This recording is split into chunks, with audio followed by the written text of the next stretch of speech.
हे भगवान फिर उसकी गति क्या होगी? आपने तो स्पष्ट कह दिया कि जिसका मन वश में नहीं, जिसकी इंद्रियां वश में नहीं, उसके लिए योग प्राप्त होना कठिन, अर्थात भगवत प्राप्ति होना कठिन है। जो तत्परता पूर्वक संयमित होकर अपने मन को वश में कर ले, वो सुख पूर्वक भगवत प्राप्ति कर सकता है। पर उस साधक की क्या गति होगी जिसका मन, बुद्धि, चित्त, अहंकार ये वश में नहीं है, और वो साधना करता है, नाम जप करता है, सत्संग करता है, स्वाध्याय करता है, पर इंद्रिय विजयी नहीं है, मन विजयी नहीं है। अंतिम समय उसकी भगवत स्थिति नहीं रहेगी, क्योंकि वो मन विजयी नहीं है। विषयाशक्ति है, असावधानी है, अंतकाल में मन परमात्मा में नहीं लगा, विचलित हो गया, साधन से हट गया, परमात्मा की प्राप्ति नहीं हुई।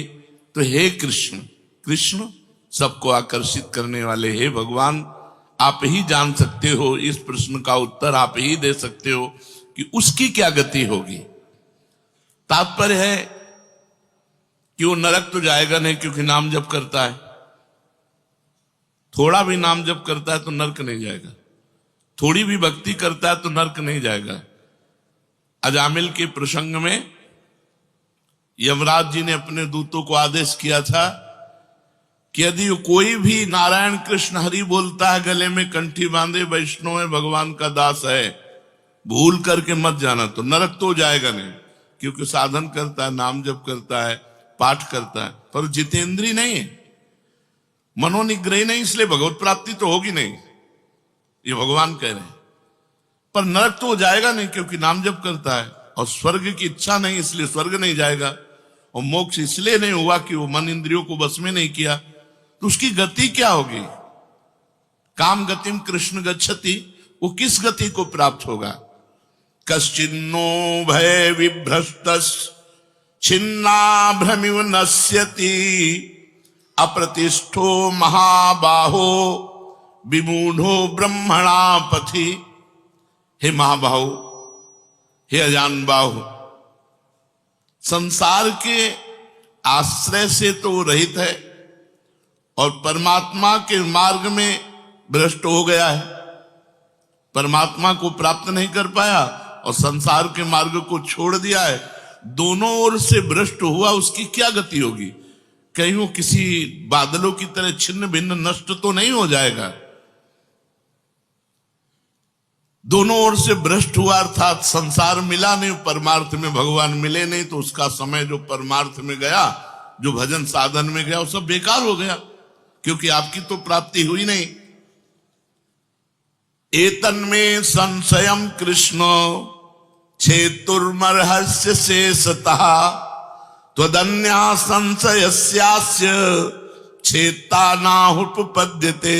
हे कृष्ण, मेरे इस संदेह को सर्वथा छेदन करने के लिए आप ही समर्थ हैं, क्योंकि किसकी क्या गति होगी इसका निर्णय तो सिर्फ भगवान कर सकते हैं।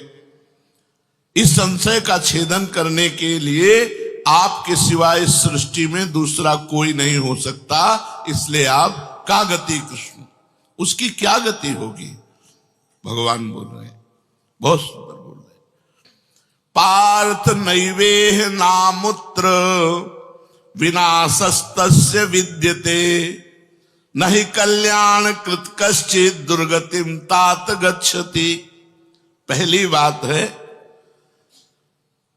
कि उसकी दुर्गति नहीं होगी, ये तो बस पक्की मान लो। वो नरक नहीं जाएगा, वो स्वर्ग नहीं जाएगा, मोक्ष नहीं होगा, लेकिन उनकी दुर्गति भी नहीं होगी। ऐसा नहीं है कि वो दुर्गति को प्राप्त हो जाए। जिसको अंतकाल में भगवान का स्मरण नहीं होता, उसका कहीं पतन तो नहीं हो जाता? अर्जुन का पूछना था। इस बात को लेकर के बहुत व्याकुलता थी कि बेचारा साधन कर रहा है, इंद्रियां बस में नहीं, मन में बस में नहीं, तो अंत समय भगवान का स्मरण नहीं होगा तो उसकी दुर्गति हो जाएगी। तो भगवान कह रहे पार्थ नैवेह नामुत्र विनाशस्तस्य विद्यते। हे पृथानंदन, सच्चे हृदय से जुड़ा था, भगवान जुड़ना देखते। रहत न प्रभु चित चूक किए की, करत सुरत सै बार ही की। भगवान उसकी क्रियाओं को नहीं देखते, उसके चित्त को देखा, हृदय की बात देखी। वो भगवान से जुड़ना चाहता है, वो भगवान को प्यार करना चाहता है, वो भगवान से मिलना चाहता है, पर इंद्रियां वश में ना होने के कारण, मन वश में ना होने के कारण बार बार वो विषयों में फिसल जाता है, बार बार भोगों में पतित हो जाता है। तो भगवान उसका पतित होना नहीं देखते, भगवान उसका चित्त से जुड़ना देखते हैं।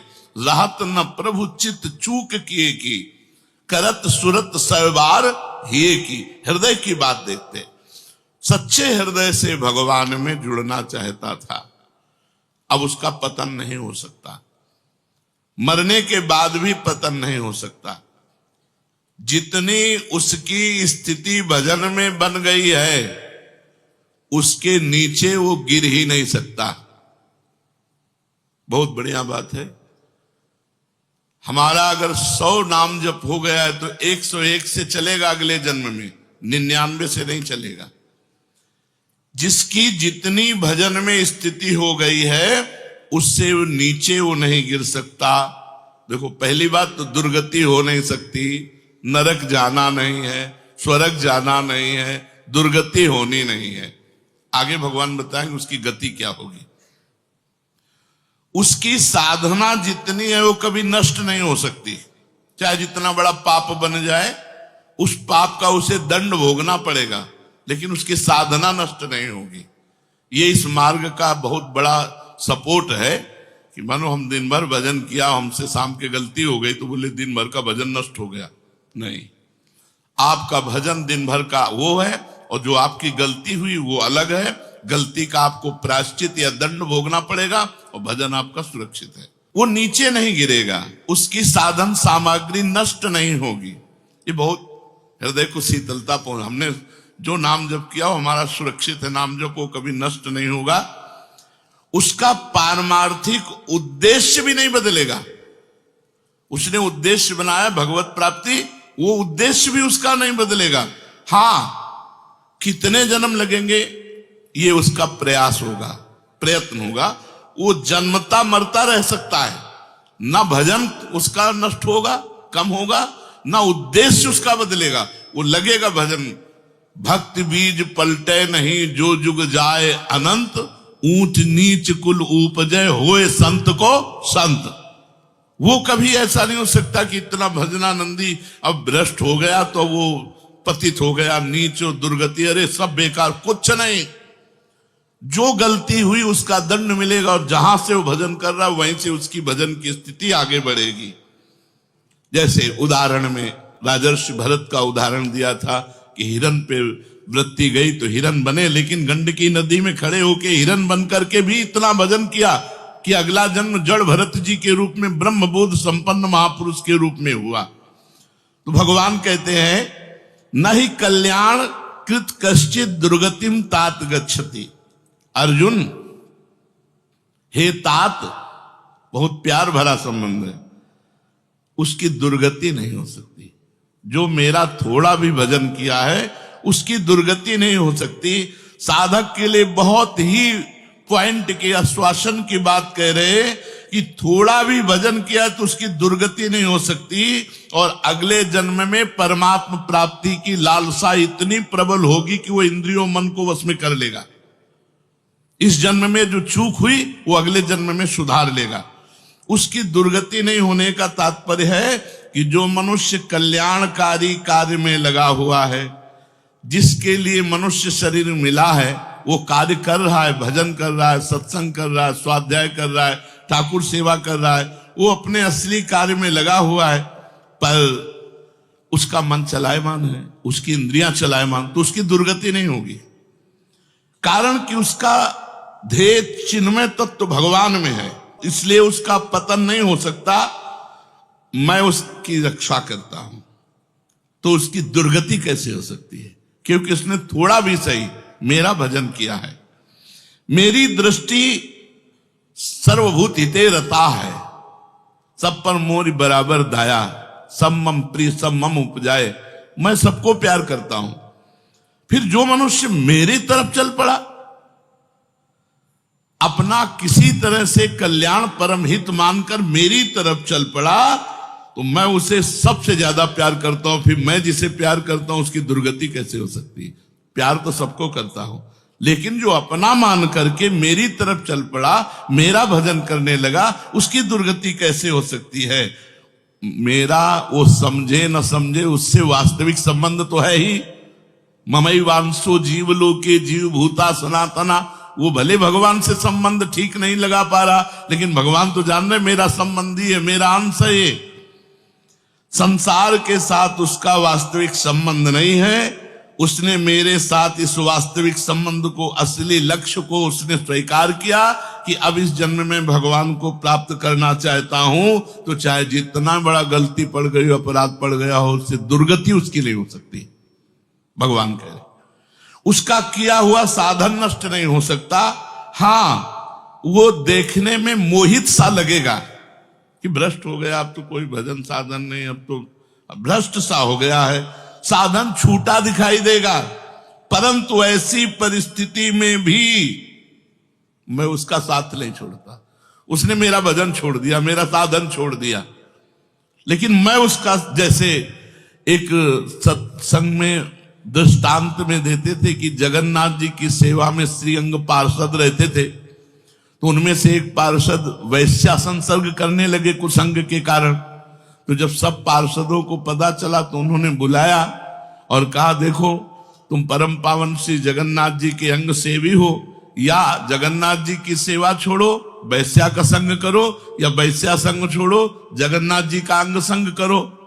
तो भगवान की माया से मोहित हुए, साधन से गिरे हुए होने के कारण उन्होंने जगन्नाथ जी का अंग संग छोड़ दिया और वैश्या का अंग संग स्वीकार किया। आश्चर्य की बात कि जब उनका शरीर पूरा हुआ, वैश्यागामी जो अंग संग सेवी थे, तो जब शरीर पूरा हुआ तो जगन्नाथ जी ने स्वप्न में अपने पार्षदों को आदेश किया कि उसकी अंत्येष्टि क्रिया हमारे पार्षदों जैसी की जाए। तो उनका प्रभु स्वप्न में ही कहा कि प्रभु उन्होंने तो आपको छोड़कर वैश्या को स्वीकार कर लिया था। तो बोले उन्होंने छोड़ दिया था, ये उनकी हिम्मत है, हमारी हिम्मत नहीं, हमारा स्वभाव नहीं है, हमारी सामर्थ्य नहीं है। हम एक बार जिसको पकड़ लिया उसको कभी छोड़ते नहीं। तो भगवान यहां कह रहे हैं कि कभी कभी वो मोहित हो जाता है, वो साधन छोड़ता, लेकिन मैं उसे नहीं छोड़ता। ये खास बात समझो, मैं उसे नहीं छोड़ता। उसका किया हुआ अपराध, किया हुआ पाप, भले उसको थोड़ा समय दंड भुगताने के लिए, लेकिन मैं उसे छोड़ता नहीं हूं। तो उसकी दुर्गति कैसे हो सकती है? इसलिए घटना घट सकती है। ये तो भगवान कह रहे मनमानी मत करना, कह रहे घटना घट सकती है। आपने अपराध किया, आपको पाप का दंड मिल सकता है, लेकिन मैं उसके अंदर ऐसी व्याकुलता पैदा करूंगा कि वो सब प्रपंच छोड़कर दौड़कर मेरी तरफ भाग पड़ेगा, क्योंकि मैं उसे नहीं छोड़ता। जैसे गोपियों में थोड़ा अभिमान आया, मैं अंतर ध्यान हुआ, लेकिन उन्हीं के बीच में रहकर जहां व्याकुल हुई मैं प्रकट हो गया। तो भगवान कह रहे हैं कि एक बार जिसके भीतर थोड़ी भी साधना चल पड़ी, थोड़े भी संस्कार भक्ति के पड़ गए, नाम जप करना, वाणी पाठ करना, थोड़ा भी भगवत्कार, कर्म चैव तदर्थीयम सदित्येवाभिधीयते, तो उसका कभी पतन नहीं हो सकता जो संस्कार पड़ गया भक्ति का, क्योंकि सत वस्तु का कभी अभाव नहीं होता। तो फिर प्रभु गति क्या होती है उसकी? तो भगवान कह रहे प्राप्य पुण्य कृताम लोका नुषित्वा शाश्वती समाह शुचीनाम श्रीमताम गेहे योग भ्रष्टो भी जायते। आहा, प्राप्य पुण्य कृताम लोकान, उसने गंगा स्नान किया है, उसने नाम जप किया है, उसने वाणी पाठ किया है, उसने ठाकुर सेवा की, तो कोई साधारण है? बहुत बड़ा धनी है। भले लोक भ्रष्ट हो गया है, भले इंद्रियां उसके कब्जे में नहीं, भले मन उसके कब्जे में नहीं, लेकिन साधारण जीव नहीं है। वो भगवान का जन है, उसने नाम जप किया है, वाणी पाठ किया है, ठाकुर सेवा की, धामवास किया, तीर्थ अवगान किया, प्राप्य पुण्य कृताम लोकान। जो बड़े बड़े याज्ञिकों को, कि बोले इतने यज्ञ किए, अश्वमेध यज्ञ की, जो बड़े बड़े याज्ञिकों को जो सांगोपांग करते हैं, उन लोगों को स्वर्ग आदि लोकों पर अधिकार होता है। इसलिए वो पुण्य कर्म कहते हैं तो पुण्य लोक उनको प्राप्त होते हैं। पाप कर्म करने वालों को नरक भेजा जाता है। परंतु साधक पुण्य कर्म थोड़े किए, भजन किए, तो जैसे किसी रास्ते में चल के उसकी वीआईपी व्यवस्था की जाए, ऐसी व्यवस्था उसकी होती है स्वर्ग में। जितने दिन उसको अगला जन्म नहीं मिलेगा, उतने दिन भारी व्यवस्था स्वर्ग में उसकी होगी। पुण्यवताम लोके, जो बड़े बड़े पुण्य आत्मा पुरुष प्राप्त करते हैं, इतनी अमुक यज्ञ की, अश्वमेध यज्ञ की सांगोपांग, उनको उसकी वीआईपी व्यवस्था होगी। प्राप्य पुण्य कृताम लोका नुषित्वा शाश्वती समाहा। उसको शुभ कर्म का परिश्रम, बड़े बड़े परिश्रम करके जो स्वर्ग आदि के भोग प्राप्त करते हैं, उसे न प्रार्थना करनी पड़ी है, न शुभ कर्म करना पड़ा है, न यज्ञ आदि कर्मों का सांगोपांग अनुष्ठान करना पड़ा है, उसकी ना स्वर्ग की चाह है, तो उसकी व्यवस्था होगी। शरीर छूटते ही दिव्य लोक में जाकर के दिव्य भोगों की व्यवस्था, क्योंकि मन चंचल था ना, इंद्रियां चंचल थी ना, मृत्यु लोक के भोगों, ले भोग स्वर्ग के भोग, सुंदर सुंदर जितने भोग हैं उन सब की बाहुल्यता। वहां भोगों की जो वासना बनी थी उसके अनुसार भोग, मान लो स्त्री की तो एक से एक अप्सरा, दुनिया का सब वैभव स्वर्ग में विराजमान है, त्रिभुवन में खूब भोगने के लिए सब एकत्रित कर दिया। क्योंकि भजनानंदी कोई साधारण थोड़ी है, उसकी वीआईपी व्यवस्था हुई।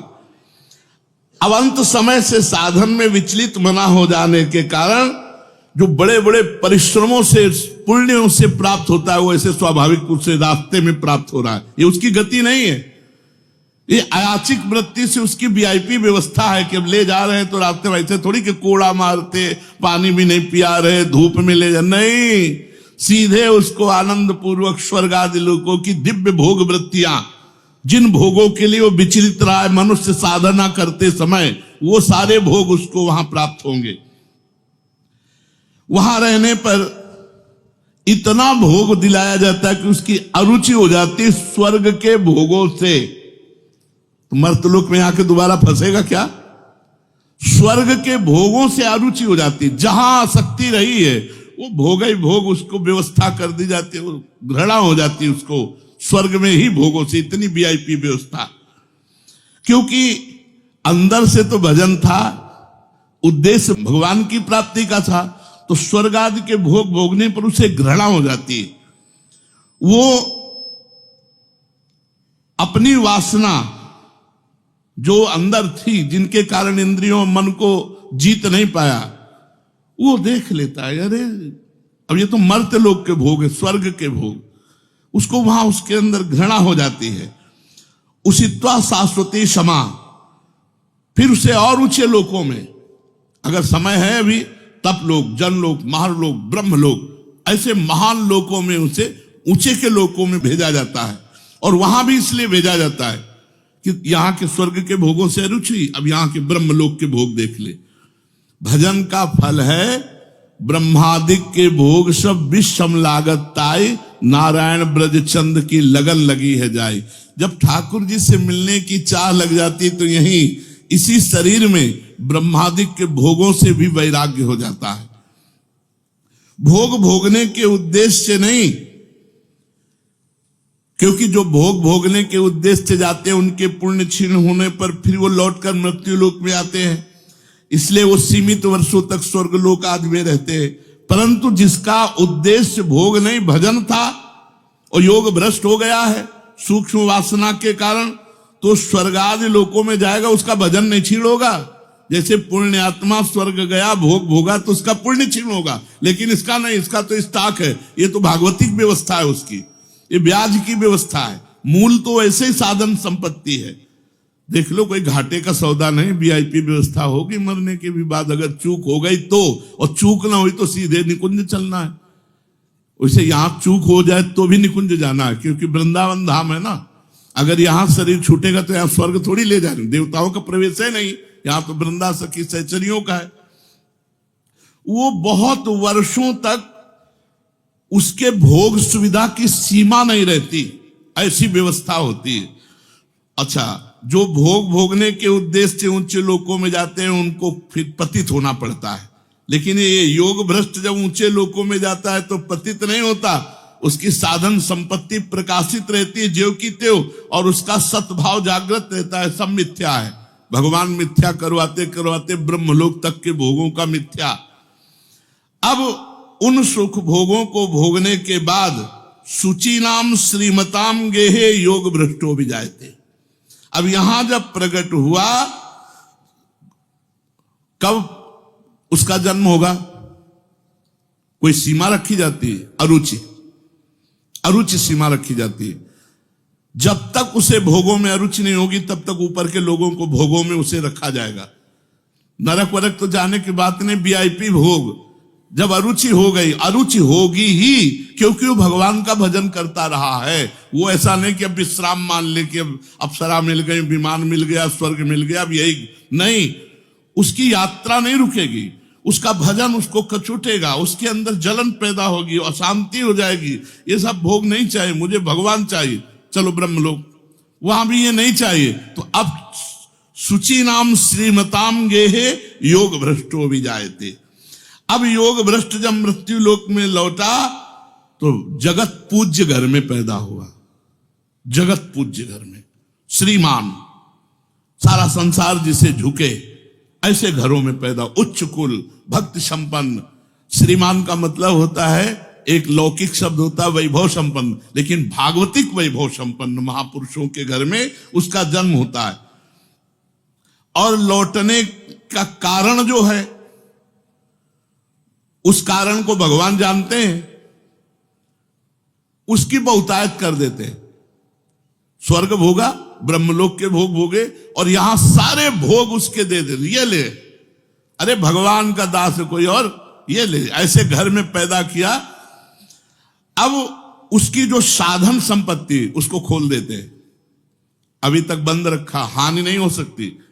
अब जे ही जन्म हुआ, जैसे अपने लोग अब जे ही स्कूल जाते, स्कूल से पढ़ के आते, लगता है माँ नहीं टिकेगी, पिता नहीं टिकेंगे, सब मरेंगे, तो मेरा साथी कौन है, मेरे जीवन का लक्ष्य क्या है, क्या यही उद्देश्य है? बस बैठ जाते एकांत में। और संत जन आते थे, वो श्री राम जय राम जय जय राम, श्री राम जय राम कीर्तन कराते थे, तो वही याद था, श्री राम जय राम जय जय राम, श्री राम जय राम जय जय राम। बस नाम जप करना निश्चय हो गया। 13 वर्ष के अवस्था, भागो। ये देखो, उत्तम कुल ब्राह्मण के घर में, और पूरे साधु महात्माओं का सानिध्य, और पिता पूरे स्वयं महात्मा, नंगे पैर हल जोतते, बड़ी कठिन परिश्रम के द्वारा वो उदर पोषण करते। और संत महात्मा 8-8, 10-10 संत महात्मा दरवाजे पर। बच्चापन से ही क्या बन, अब मुझे संसार से भाग। किसी ने हमें सिखाया नहीं, भागो संसार से और भगवान की प्राप्ति करो। तो मनुष्य जन्म में जे ही जन्म लिया से साधन संपत्ति खोल दी गई। अब वो साधन में एकदम चिपक गया, क्योंकि पीछे जहां चूक हुई थी वो ऊपर से नीचे तक सब समुदाय भोगों का देख लिया। अब उसका अंतःकरण साधना से परिपूर्ण होने लगा। वो जो अंकित संस्कार भोगों के थे वो अरुचि पैदा हो गई। योग भ्रष्ट अज्ञात रूप से पुनः ऐसी साधना में लग गया जिसमें किंचन मात्र भी इंद्रिय और मन का मनोरंजन नहीं, पूर्ण इंद्रिय विजेता, पूर्ण मन को संयम में करके। अब वो ऐसी योग भ्रष्ट जो पुरुष था, श्रीमानों के घर में जन्म लेकर के वो भोगों में फंसेगा नहीं, पुनः भजन में बड़ी तेजी से चल देगा, और ये उसका आखिरी जन्म होगा। तेजी से भजन करके वो भगवत प्राप्त हो जाएगा। तो अर्जुन जी ने पूछा था कि फिर क्या उसका पतन हो जाएगा? जो भगवान का भजन करता, भगवत प्राप्ति नहीं कर पाया, मन वश में नहीं हुआ, इंद्रिया वश में नहीं हुई, तो भगवान ने उत्तर दिया, वो ऊंचे के लोकों में जाकर खूब सुख भोग, जिन भोगों के लिए लालायित रहा था वो सब भोग मिलेंगे और अंत में श्रीमान के घर में, कुलवानों के घर में जन्म लेकर भक्ति का ऐसा वातावरण मिलेगा कि जन्म से ही भगवान के भजन में लगकर वो इस जन्म में भगवान को प्राप्त कर लेगा। शेष चर्चा आगे। श्री राधा वल्लभ लाल की।